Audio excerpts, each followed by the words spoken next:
Oi, meus amores, tudo bom? Então, hoje a gente vai falar de um assunto que vai causar desconforto, que vai mexer nas duas partes.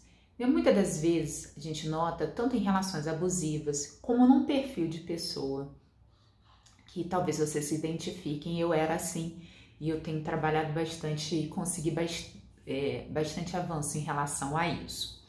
Então, muitas das vezes, numa relação abusiva, a pessoa, né, o abusador, num momento de arrependimento, né, ele, ou não, às vezes nem no momento de arrependimento, normalmente a pessoa chega e fala assim: nossa, Sabrina, eu suporto tudo isso, porque também ele é uma pessoa tão sofrida, aconteceu tanta coisa na infância dele, e eu tenho certeza que sem mim ele vai se tornar ainda pior, vai se tornar mais agressivo,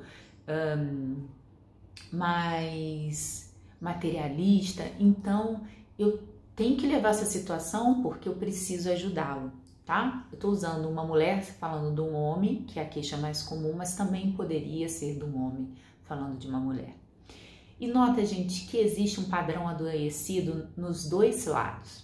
Num lado, vamos dizer, de quem pinta e borda, quem faz o que quer e abusa e cria situações de grande sofrimento. E de um lado, essa pessoa, num primeiro momento, altruísta, que se importa com o outro, mas ela precisa que essa pessoa adoecida valide, né? Vamos dizer, assine embaixo o quanto ela é importante, o quanto que ela é iluminada, o quanto que o papel dela nessa dinâmica é essencial. A gente tem essa arrogância, né, esse ego espiritual de dizer: eu sou a pessoa forte, eu sou a pessoa iluminada, o outro, tadinho do outro, coitada, coitado, né? A gente rebaixa, criando uma relação com desnível. Eu não me relaciono com uma pessoa igual a mim que está no mesmo patamar, e sim alguém que eu julgo está inferior. Isso é uma grande inverdade. Porque por mais que as pessoas cometam equívocos, e todos nós cometemos, por mais que as pessoas muitas das vezes ajam de forma abusiva, né? As pessoas, elas conseguiram chegar até determinado tempo sem você na vida delas. Elas sobreviveram a todo tipo de abuso, de agressividade, enfim.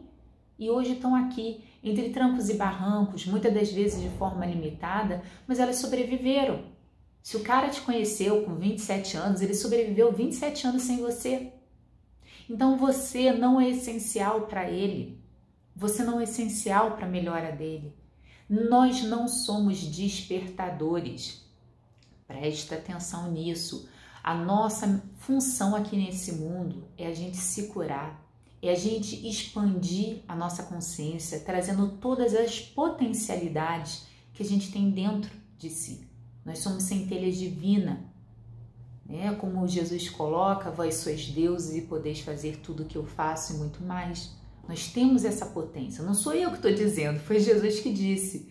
Então, essa potência existe dentro da gente e a gente precisa se olhar, estar focado em nós mesmos para ver o que a gente, qual crença, qual comportamento, qual sentimento dentro da gente que bloqueia essas possibilidades surgirem.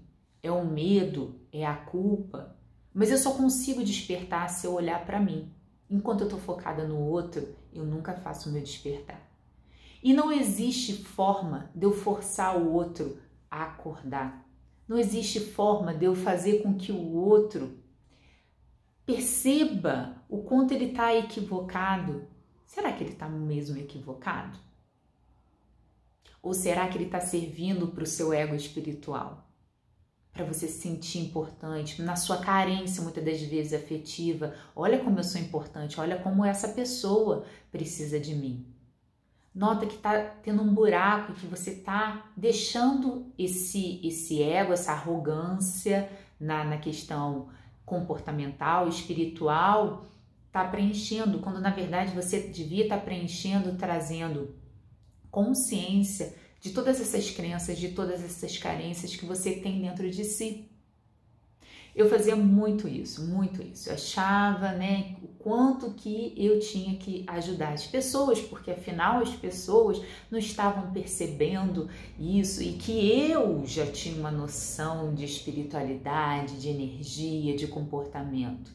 Até que eu notei, caramba, que isso na verdade era um processo, era uma arrogância minha. Duro falar isso publicamente, mas era uma arrogância minha. E a partir do momento que eu percebi que na verdade são escolhas, que as pessoas são diferentes e funcionam em tempos diferentes, que as pessoas têm histórias e vai depender dela despertar. Ela escolhe se vai despertar ou não, não é você.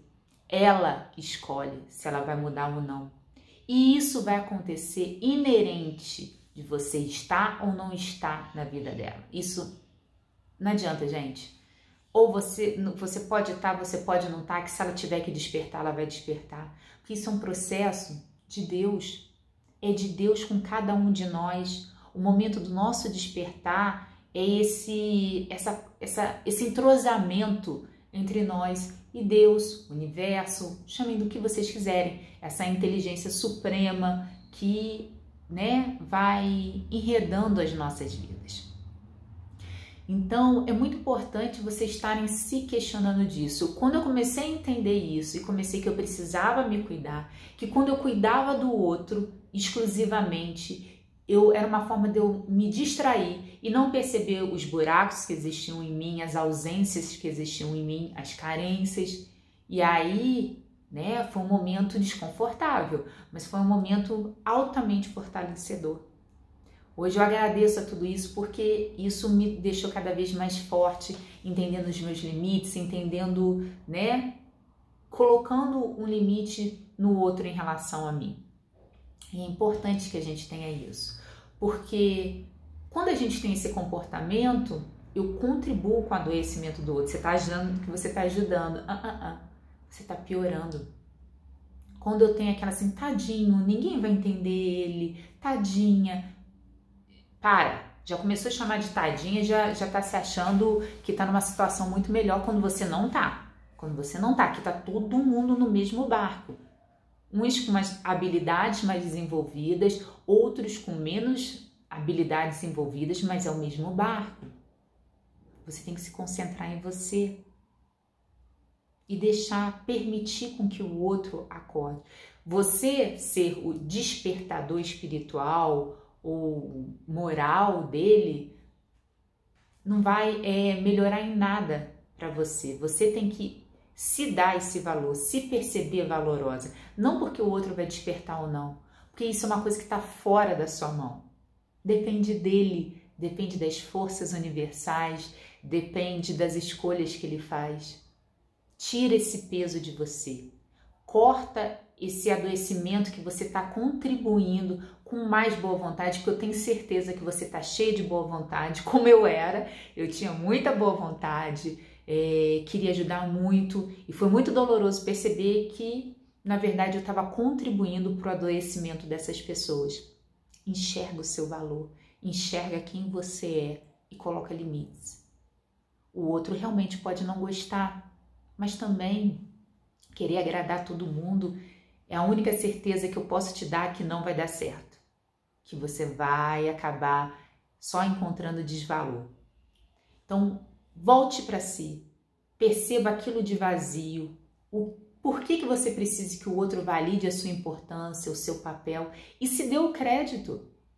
A partir do momento que você se ilumina, quem está em volta recebe essa luz. Mas a pessoa pode escolher querer ficar perto dessa luz ou utilizar isso para se iluminar ou ficar na escuridão ou pular fora ou procurar uma luz diferente, uma luz azul, a sua é branca, sei lá. Entende que sempre é a escolha do outro, mas a sua escolha é se iluminar, é criar, né, estar atenta, estar consciente a si e criar condições, né, de você expandir as suas potencialidades.